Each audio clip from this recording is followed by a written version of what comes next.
Right, welcome. Thank you for joining us today for another one of our overview of the College Station Master's programs. This is more of a general overview of the programs we offer, the career services, how the admissions process works. We definitely have other videos that are more directed to financial aid, the career services, life as a student. So check those out on our website under the webinars. There's a past webinars section if you want to catch any of those at another time. But we're going to answer questions as they come into the chat, or I'll give an opportunity later for you to unmute and ask that question. But right now I'm recording this and it will live on our website. So just bear with me. I've got an agenda that we're going to cover, which is first of all, to give more about what the Bush School is. That includes our different locations, the community here in Bryan College Station and what that looks like. Because the majority of information I'm presenting is covering the Master of Public Service and Master of International Affairs and their supported programs here in College Station on main campus. We'll also cover about the admissions process and some basic stats, the funding and the costs that are involved for some of these programs. And then Matt Upton is going to join me for professional development and some of the career services section at the end. That way you get an idea of the kinds of jobs that our students are landing.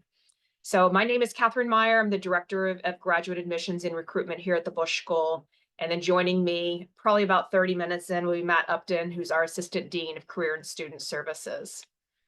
So as a general start, what is the Bush School of Government and Public Service? Well, we began as a graduate school only. A couple of years ago, we absorbed part of the political science or all of the political science department and took in the international studies program. So we now have political science and international affairs as undergrad degrees and a PhD with political science. But we opened in 1997. We have roughly 3,000 master's alumni just with the Bush School. And then the degrees that we're covering here in College Station, we have about 5. DC has 2 degrees and the online has 1 executive degree. And then there are a number of graduate certificates that I'll also talk about that are either offered online or on campus. But essentially, we're preparing for a career, those students who are wanting to go careers in nonprofits, international NGOs, federal, state, local government, agencies within a number of different areas, education, environment, health, security, government contractors. A lot are going into private industry. We say public service. A lot of our students do feel that compelled to that type of field in those sectors, but not everybody is going to find and land jobs within that. So private industry is fine. Our locations, main campus here in College Station, Texas, which is where I'm located. We're home of Texas A&M University. We are in College Station. You can see where the star is highlighted on the map. We're within a great location of easy access to a number of major metropolitan areas in Texas. So the Dallas area, Austin, Houston, San Antonio. I was just in San Antonio a couple of weeks ago. And so we have a lot of students who are either finding employment in those areas and or they're looking for their internships. There's quite a few, especially in the international affairs, who are coming in from out of state. And they are also looking at probably Washington, D.C. and those agencies. So it's a really robust education to get you in the field, and where the location is depends on where you want to be. Now, for those that are already in Washington, D.C. or find themselves in D.C. before they get into grad school, we do now offer an option. It's a branch campus. It's about 2 blocks from the White House. And this is a program that is geared for working professionals. So they are evening classes. I'll kind of go a little bit more detail on some of it. I think on a future slide, but definitely if the DC option is the one you're looking for, you will want to attend one of their webinars that talk specifically about how they support their students and what the courses look like for that program. Now back to College Station. This is kind of that aerial view of our location. So you can see the Texas A&M main campus is sitting further back. We've got the Presidential Conference Center and the Bush Foundation to the left of us. The Allen Building is that center building, which is the home of the Bush School. And then the forefront building is actually the George H.W. Bush Presidential Library and Museum. So we are kind of in our own little complex here, close to campus, but we have parking and we have our own unique feel, very professional feel within our walls here, and a beautiful pond in the back, and just, I don't know, a really unique setting. We love being here and being close to the library and the Presidential Conference Center, so that we can take advantage of some of their events as well. Now, the Brazos Valley, Bryan College Station area, in case you're curious, how big is it? We're just over 200,000 for these sister cities. So it's not too small. It does give us an option to get to know each other in a smaller town feel without getting lost in this huge metropolitan. But it also has enough amenities because it's big enough. So we are consistently ranked high in economic and social categories. It's a great economy here, quality of life. A lot of people come back and retire here. They love to go to the Aggie games. So College Station right now is ranked number 24 as the best cities to live in America. And that was from the niche.com recent one, 2024. Texas A&M itself, being part of the Bush School and part of Texas A&M University, this is one of the largest campus enrollments in the US. We have over 77,000 students enrolled here, and that is huge, and we know that. 17,000 of those are graduate students. We are just a small portion of that. We're bringing in a number of MPSA and MIA students, a couple of, others, MIP and some of the combined degrees, but we're about 400 of those large numbers. So we feel still very special, kind of a gem here, but you have the resources at your fingertips of taking advantage of everything Texas A&M. Just within the Bush School, the rankings, I kind of picked on the US News and World Report because they do have some unique rankings for the public affairs programs. We're tied at number 26. Now, granted, this is out of over 250 programs in the US. So for us to be in that top 26, it says a lot for our quality and getting students into the jobs that they want. We're number 21 in nonprofit, number 21 in public management. If you're looking at the MIA and going, well, where are we ranked for that? Well, MIA has no real ranking. They aren't ranked with US News and World Report. I've seen one with foreign policy where we are listed somewhere, I think, right at the top 20. Usually you go to APSIA, and APSIA is the Association of Professional Schools of International Affairs. We're a member school of that organization. And now you're talking about like the top 40 programs in the world, and we are part of that. So you are going to be within good company, receiving a great education, a great mix of faculty of both practitioners and those who are academics. So we're going to get students in the right places by working with you one-on-one, but just know there's some validity to the rankings that support our programs here. The academic overview. So these are all of our programs. As I mentioned before, we now have bachelor's degrees within this building. You can always tell who are the graduate students because they dress a little nicer. As kind of an understood aspect here is that you're getting ready for the workforce, so you need to dress the part, even coming into classes. You never know who's coming in for guest speakers, something you forgot about, someone you run into the hallway. So you always be dressed, ready to go. So the bachelor's degree are political science, international affairs. The master's degrees, we do have it in public service administration, international affairs. There's a couple of 3-year degrees with international affairs combined with public health and with economics. We'll talk about those in a minute. You've got an executive level international policy. It's a 1-year degree, mainly primed for our military to get them in and out. There is the DC location, National Security Intelligence, and they have that international policy program as well. And then online, you have the Executive Master of Public Service and Administration, which does require students to have at least 5 years of experience. And for that program, 3 of those need to be at that supervisor role. So there are some regulations of who can get into the kinds of different programs, especially with these executive style programs. But by and large, most of the students who apply to these programs have already vetted themselves. They've talked to us. They have applied knowing that they have a good shot of getting in and getting a great education at a great price. So we love to talk to students if they are questioning of, do I fit? Is this a good program for me? What kind of career paths do people go into? And so we can help with that. And for those that are looking more for the PhD degree, that does exist with political science. I believe they bring in somewhere around 10 students a year fully funded. I'm not talking about them on this webinar because I don't work with them specifically, but you are welcome to go to the political science department. Just Google that, Texas A&M political science, and just go to their admissions section and you can get a hold of their department and talk to them more about how to get that funding and that education. Now, for those that just want something smaller, we also have what are called graduate certificates. These are online or they're available in Texas. Right now, we have now opened the Advanced International Affairs, also in DC. So someone who can do that in person. They also exist in Homeland Security, nonprofit management, public management. National Security Affairs exists, but it's a restricted enrollment for those that work with the Sandia National Laboratories and several other laboratories.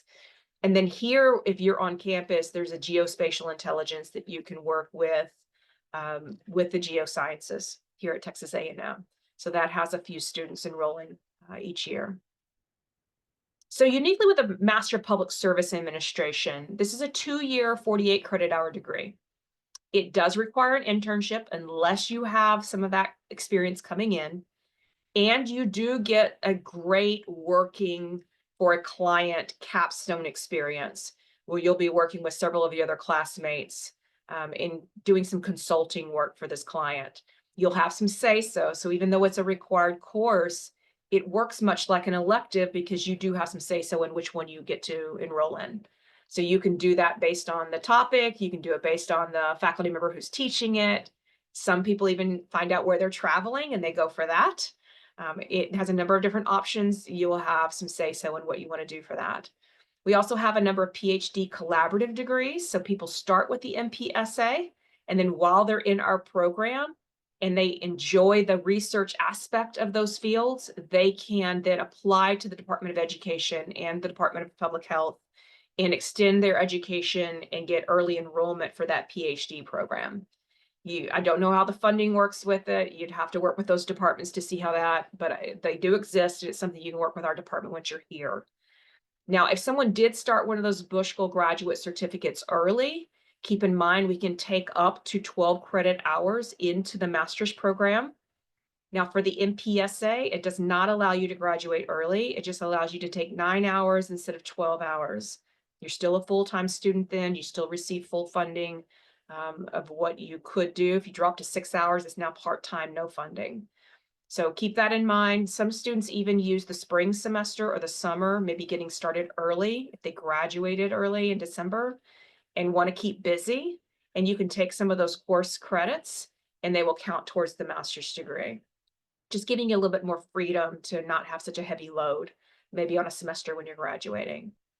Now, you do have the option of taking some of our online classes because there does exist an Executive Master of Public Service, which is featured online. So you can take some online courses. I just want to remind you, if you do that, the way those are set up and the way the fees come in, those classes cost $1,500 more per class. So it's an option. I don't know there's a lot of students doing it unless they're living in Houston or San Antonio. Instead of driving up here, they're just taking courses online, mixing with maybe I'll come up and spend 1 or 2 days in there, and then they drop back home and take an online class. So it just gives you a little bit more flexibility should that work for your schedule and you're not hit so hard in the pocketbook for it. Your core courses must be taken on campus. Now, the tracks we have for this program, there's 3 of them: public management, public policy analysis, nonprofit. When you put that on your application, you are not hard and fast stuck with that. There's some that come in saying, I want to do public management, and they change to public policy while they're here. Others will decide that they only want to do tracks and none of those optional concentrations. And that is fine too. You have to do a track, at least one. You can pick up more than that. The concentrations are elective. You can choose to concentrate in an area and develop a specialty, let's say in cybersecurity, state and local government, but that is up to you. And there's quite a few students who design their own individually narrated concentration. Maybe they want to do policy, but in agriculture. Maybe they want to focus on urban planning without necessarily going to the urban planning department. And they can construct that and work with their faculty advisor to put together the courses that work for them, that give them the best support on their resume for future jobs.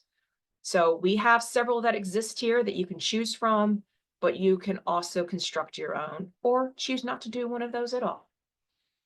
On the Master of International Affairs side, same idea, 2 years, 48 credit hours, but here you have a few more electives to customize.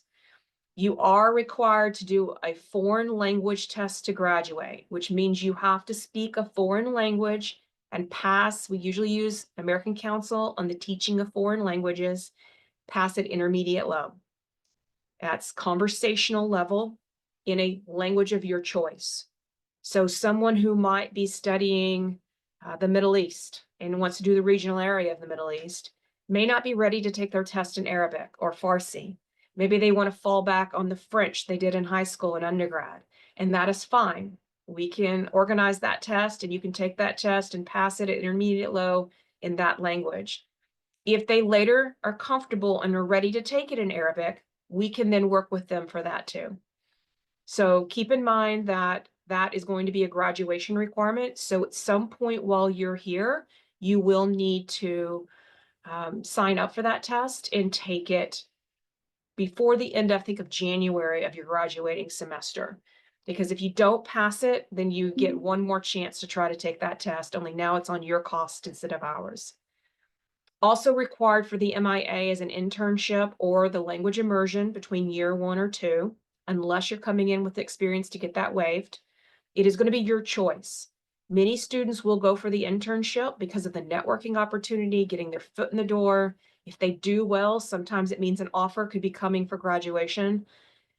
But there's others that are not ready to pass that language exam. And if they're not comfortable for that, then maybe language immersion is the route to go and spend some time in a foreign country working on their language, or even here in the US in a program where they're really made to speak that language for that amount of time that they're there. Could be 10-week kind of program. And then again, you are also required to do a semester-long capstone working for a client. Same idea that you do get some say-so in which one you want to do, but only this time it is a semester-long instead of a year-long like the MPSA does.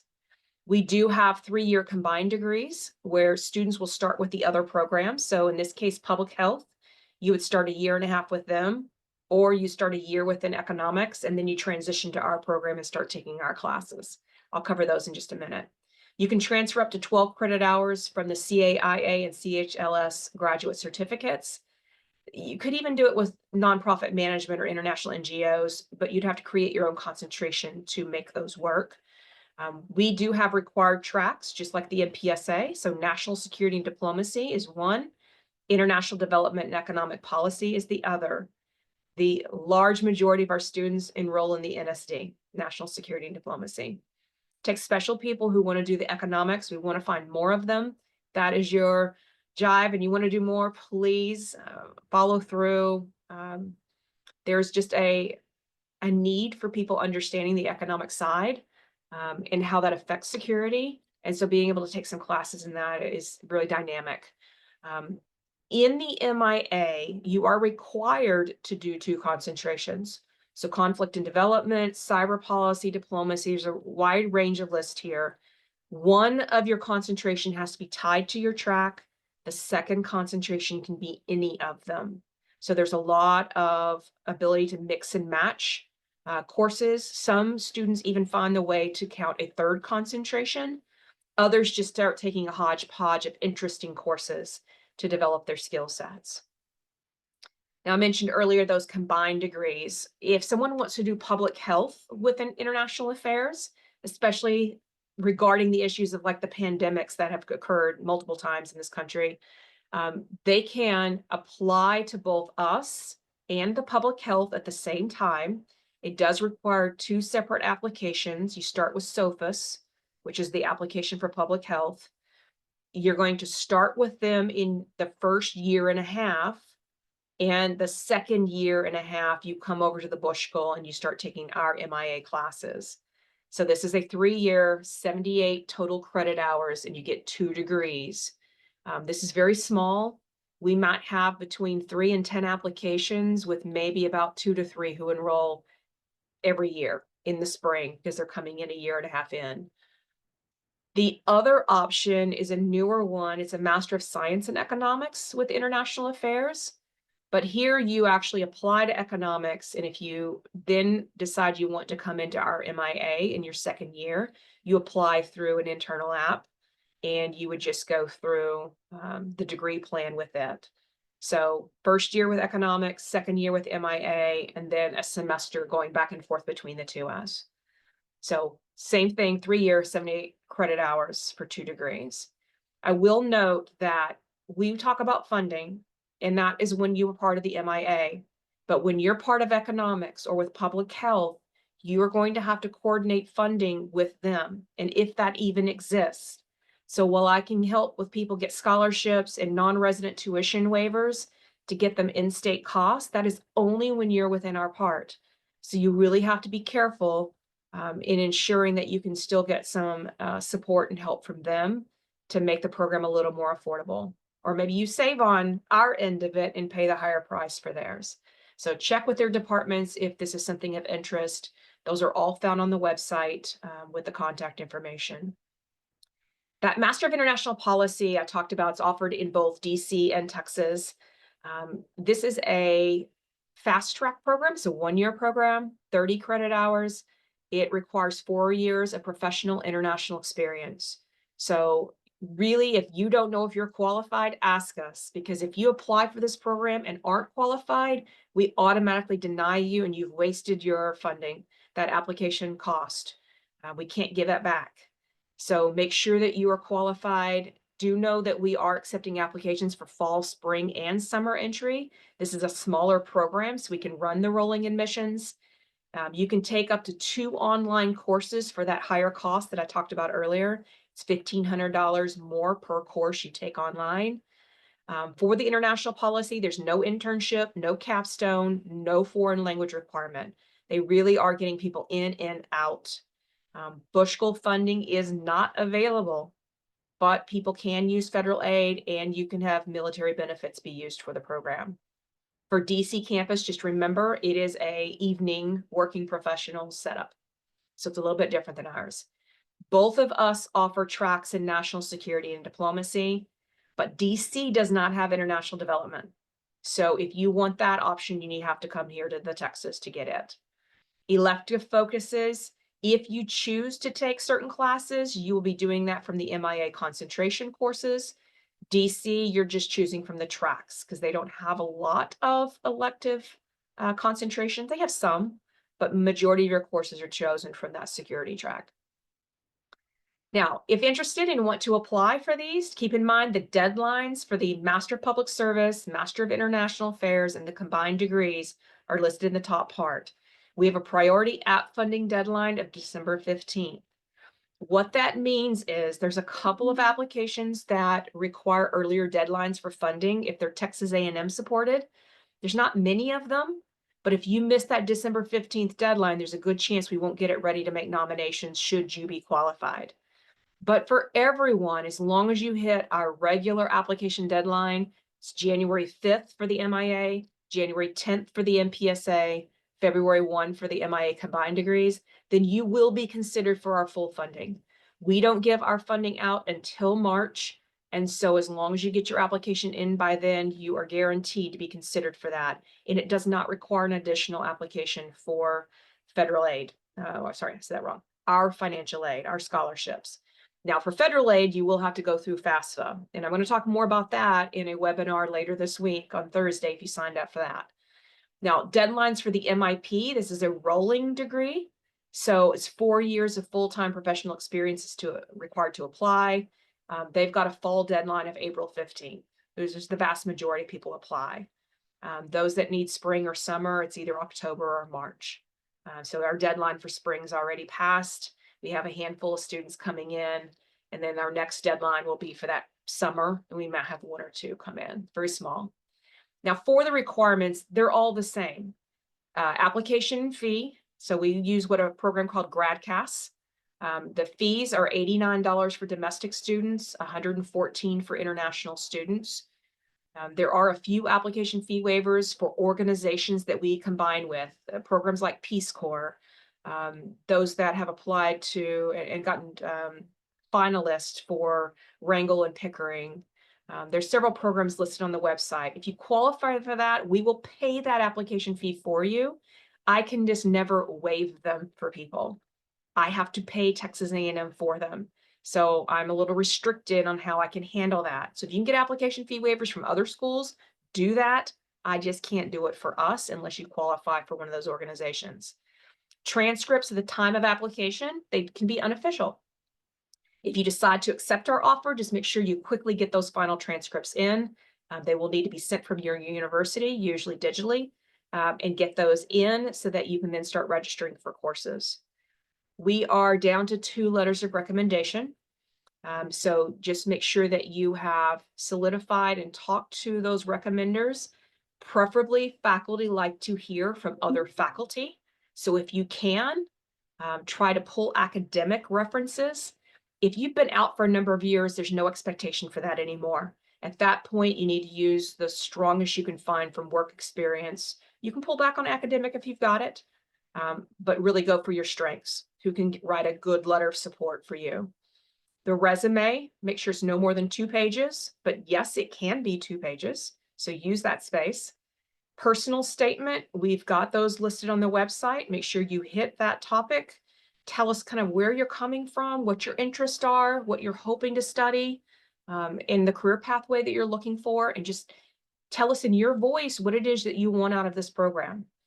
If you are an international applicant, you're going to be required for proof of English proficiency unless you hit one of the few countries that do a lot of their education in English, and they're listed on the website. Now, the GRE is optional for us across all programs. So you're encouraged if your GPA is below a 3.2, just to help give us some additional thought in the skills that you're bringing in that the test shows. But if you're not a great test taker and that makes you very nervous of trying to do a test score and making it be a positive influence on your application and you just don't want to take it, it's optional. You do not have to. We do like to encourage it if people can take the time to study for it, get ready for it. Or if you know you're a good test taker and it can strengthen an already strong file. Sometimes having good GRE scores with a strong GPA can help you with the funding categories. So just keep that in mind. If it works to your strength, please submit. I will tell you the large majority of students are opting not to take it. It's a $200 test that takes their time. So the ones that are taking it with a very strategic goal in mind of either doing everything they can to get the best application or for the best funding. So the process and timeline very quickly, that December 15th is the priority funding deadline. If you can hit that date, please do. It gives us time over the holiday to get it processed. Early January, we're starting to get those ready for the files for the faculty review. The committees come together. We will sit, kind of go through them cursory, trying to eliminate the ones that stand out as not the best fit for our program. But most everybody has moved forward to interview because we want to give a chance to hear from students on what they bring to the table. And so we try to set up as many interviews as possible. If we're looking for a class of 90, which is traditionally our goal, 90 to 100 if we can, then that means about double that amount for interviews. So 180 interviews, if possible, that we will set up in the month of February. And you would either do those in person for an interview conference weekend, or I will work with you to set up something via Zoom.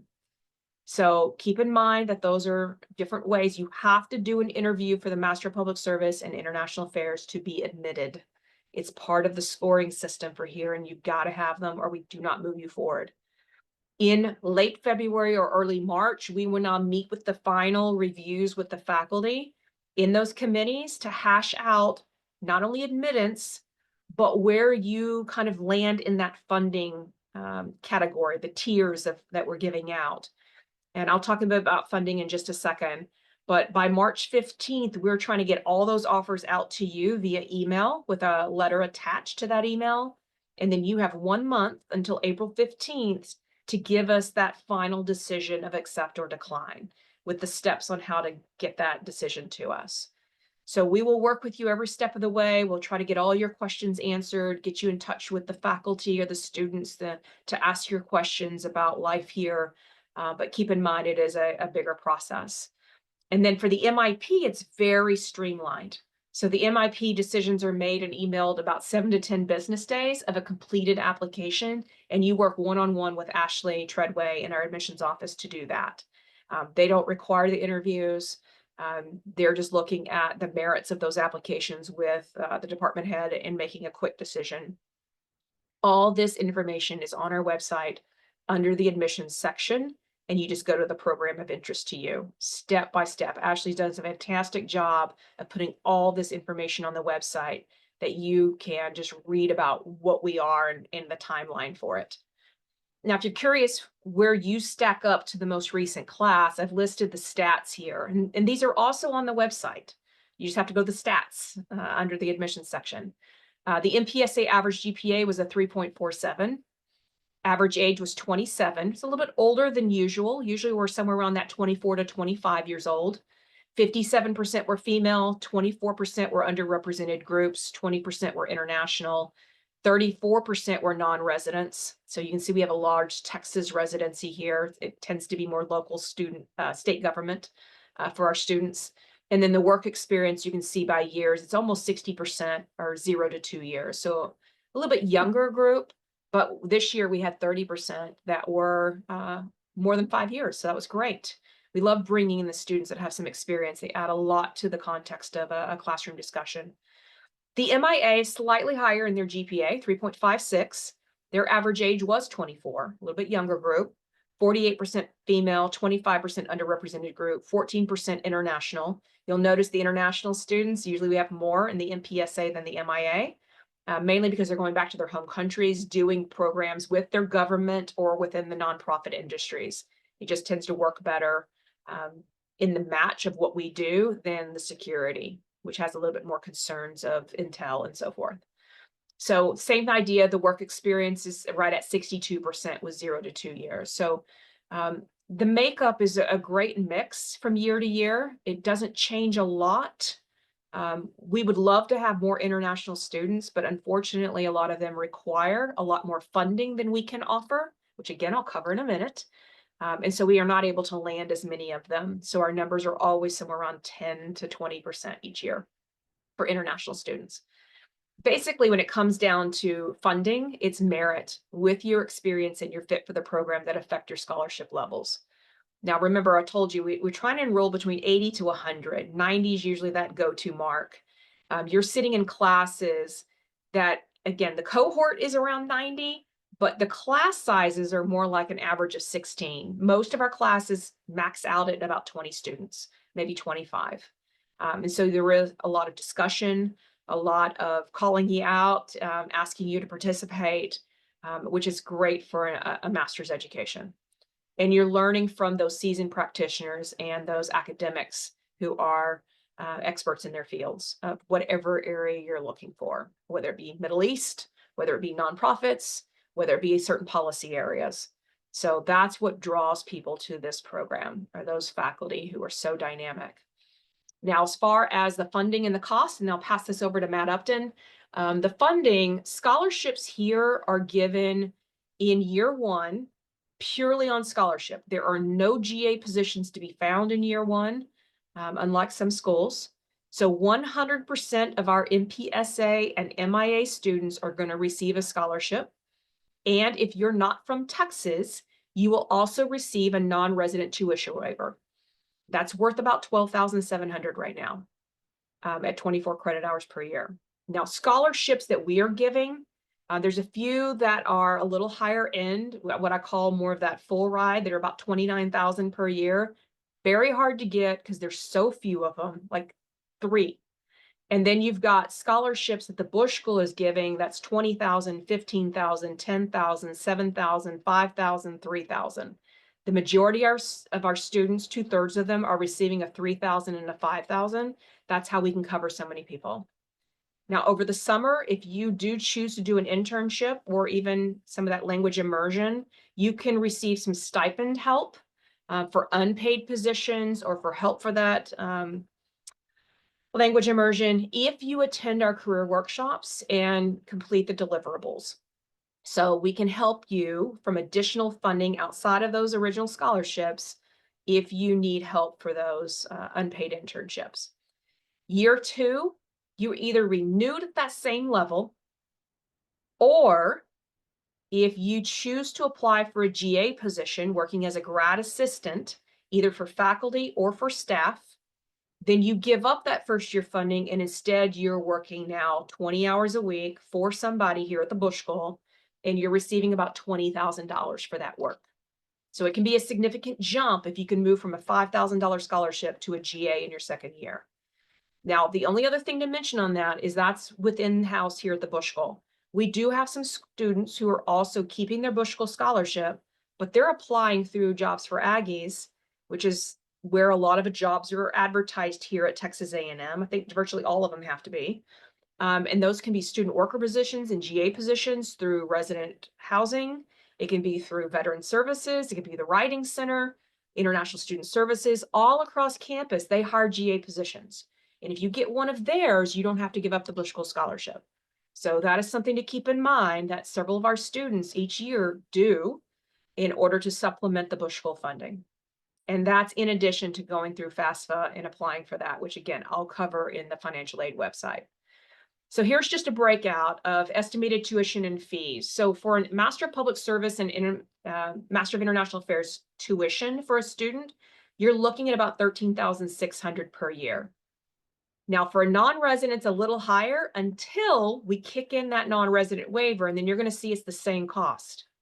International students, your guys are closer to 30,500, 600, and then that waiver comes in. So you're a little bit higher because you guys have health insurance fees you have to cover. That's about $4,000. So there's no way to waive that. You got to have that built in. So even at a price tag at a public institution, paying right out of pocket of what we cost without scholarship, you're looking at about $13,600, whether you are a Texas resident or a non-resident. And then I left kind of a placeholder there.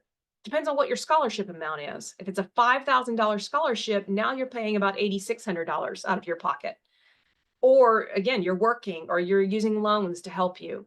So we can help make this affordable, but we can't make it free. And so students, unless you're really competitive and can get one of our higher end funding, which means you need to be a 15,000 or a 20,000, and those are hard to get. So estimated living costs per year as a separate consideration, we're about 22 to 24,000 per year, depending on the kind of housing you get here in Bryan College Station and the amenities you like to have. I want to say our students probably live a little more frugally than this, but this is what A&M gives out and we have to match it. Now, if you're looking at the MIP tuition, that 1-year program, your cost, because you do not get any scholarship help, you're at about $17,000 for 1 year for the MIP program. If you're in Texas for residency, it's about $33,000 if you're a non-resident. And if you're an international student and you qualify for those 4 years of international experience, you're paying a price tag of about $38,000. All right, I covered a lot here. I'm going to pass this on to Matt Upton. He's going to talk a little bit about our student support and resources and about some of the jobs we have, and then we'll probably 10 to 15 minutes, and then we'll kick off with some questions. Great. Thanks so much, Catherine. Howdy, everybody. No, not everybody around here says howdy, but I've been here for a long time and went to school here at A&M, so it just comes out of me naturally. I hope all of you are doing well. I have listened in on much of what Catherine has been sharing today, and I hope that this will give you some additional insight. In addition to all of the academic programming that we do here, we really try to supplement that with our student support services and resources, including our leadership development program. Holly Kasper-Bauer runs that. We give you the opportunity to do things like a Myers-Briggs type assessment and a StrengthsFinder assessment, and then talk about how knowing about yourself informs how you lead, how you do your work, all of those types of things. And that really does carry through all the way from the time you get here as a graduate student through your time in Capstone. And we often hear back from our former students. Holly hears back from them when they go on to their professional jobs and they hear about or talk about their personalities or their strengths again. And they often reach back out to her to share about what they're learning about themselves continually. Our writing program, we have a couple of people who work with that, Cindy Razor and Brenda Kent, and they aren't going to write your papers for you or edit them for you, but they are going to help you think about audience and content and context so that you can write effectively. So it's an opportunity for you to grow and learn in your writing ability, which is a key component of graduate school. From an employer standpoint, we still hear, I've been in career services for 24 years, and it has never changed that the number one thing employers are looking for is people who can write effectively. Not everybody wants to believe that, but it is absolutely true. I hear it year after year after year from employers that they want people who can write effectively. We also have a number of speakers and conferences. Those are typically hosted by our research centers and institutes. We have a world-class library system here at Texas A&M University with interlibrary resources that they can get from other universities if they don't have it here. Our departments do offer, typically our international affairs department offers the study abroad trips or reciprocal exchange programs, but that is actually open to students in both the international affairs and the public administration program.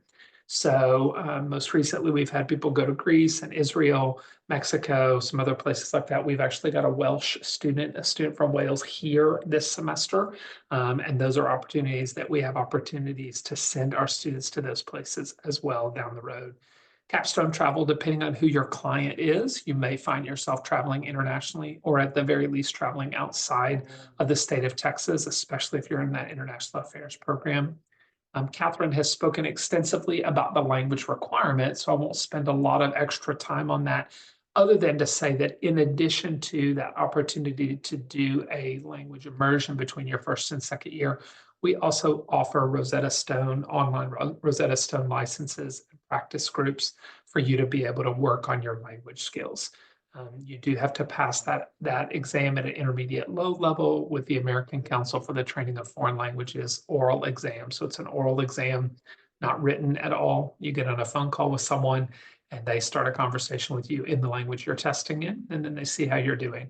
Our research centers, I've mentioned those. Those are organizations within the Bush School that bring speakers and host conferences, but they also do a lot of research, a lot of information sharing across the university, across the state, and across the nation. So there are opportunities for you to be involved with them as a student if that's something you're interested in.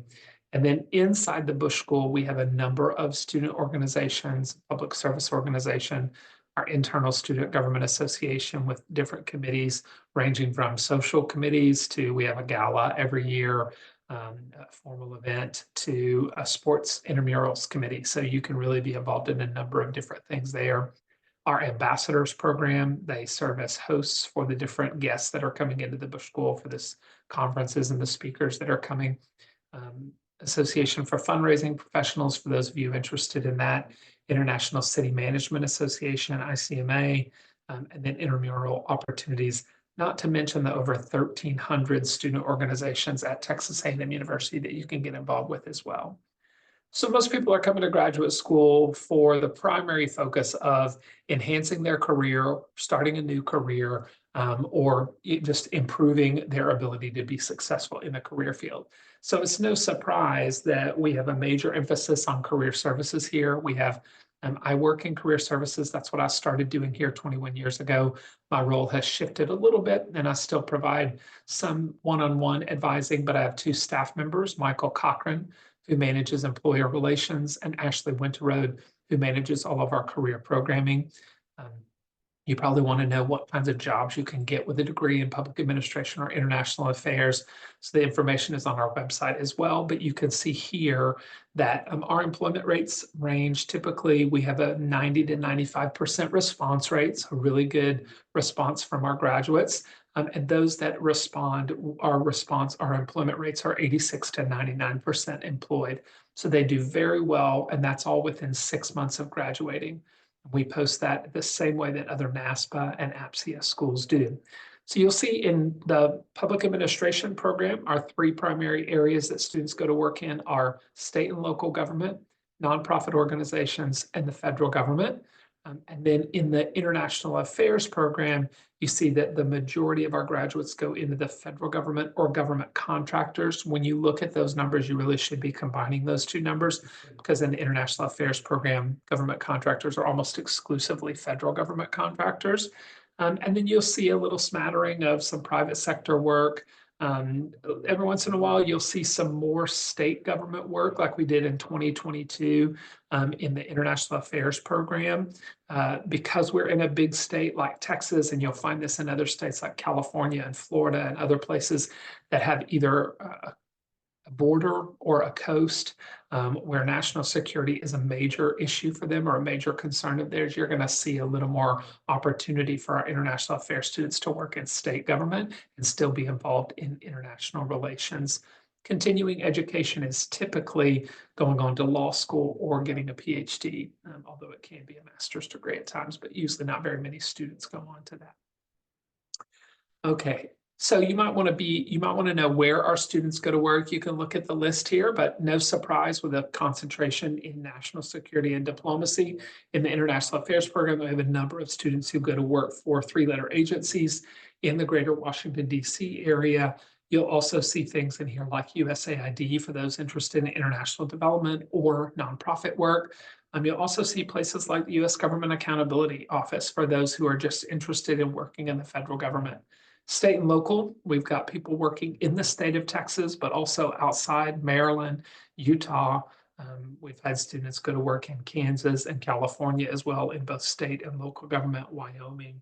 Nonprofit organizations, these are ones that are probably going to seem familiar to you, at least some of the names, right? American Cancer Society and the Arthritis Foundation. Brazos Valley Food Bank, that's our local food bank. We've also had graduates go to work for other food banks in other places. Nonprofit organizations like Samaritan's Purse, they've been in the news a lot lately as they're based in North Carolina, and they've been helping a lot in North Carolina with disaster recovery there. And then also places like St. Jude's Children's Research Hospital in Memphis, Tennessee, local United Way. And then private sector companies, these are some of the more well-known ones. Some people are also working in smaller organizations as well. But you see some of those are also government contractors, Booz Allen Hamilton, Chemonics International. So those give you an idea of the types of places that our graduates go to work. So that gives you a quick overview of career services, and I'll turn it back over to Catherine, but I'm here if you have any questions. Well, thank you guys. It was great to have you attending and listening to this longer version of an overview. But remember that if you do have questions at any point, you can reach me directly at bushkilladmissions@tamu.edu. Our phone number is also listed here that both myself and Ashley will answer. If you have questions about the online EMPSA and certificates, reach out to bushkilonline@tamu.edu. If you want questions about Washington, D.C., then you go to bushkildc@tamu.edu. I did mention earlier there's a PhD program. You would have to find that information on the website because it's actually a faculty member's email that you could reach out to. But please reach out at any time. We are happy to help. That's what our office is here for, especially when people are ready to put in their applications or they're confused about something. And I'm going to end on just a reminder of why the Bushkill. So we love College Station. We love what we represent. There's passionate faculty who really are vested in our students and are accessible and ready to help, not only in the classroom, but also making those connections for jobs. Specialized concentrations that you build your knowledge. It's a collaborative environment here, very supportive. You build great friendships and peer cohorts. The consulting projects you get some experience with that can help with your application later for jobs, the professional internship experiences, or you can do the language immersion if you choose to do that for the MIA. Really, I mean, A&M, the research university and the connections this school has is unparalleled. They are very much vested in trying to help you take those next steps and being successful. And we're a best value. So we are affordable, especially for those looking at international affairs programs where most of them are private and very expensive. We can really help make this an affordable option that you can get into the careers that you want without a lot of debt. But there are the speaker events, the career and faculty advising, the excellent employment rates. All of this is just made to just say, look, here you can't go wrong, and we're here to support you. So if you feel a connection with that, please submit an application. I'm going to stop the recording here. And if anyone does have questions that they didn't want to drop in the chat, you can now unmute and ask that question. So thank you guys very much for attending today. We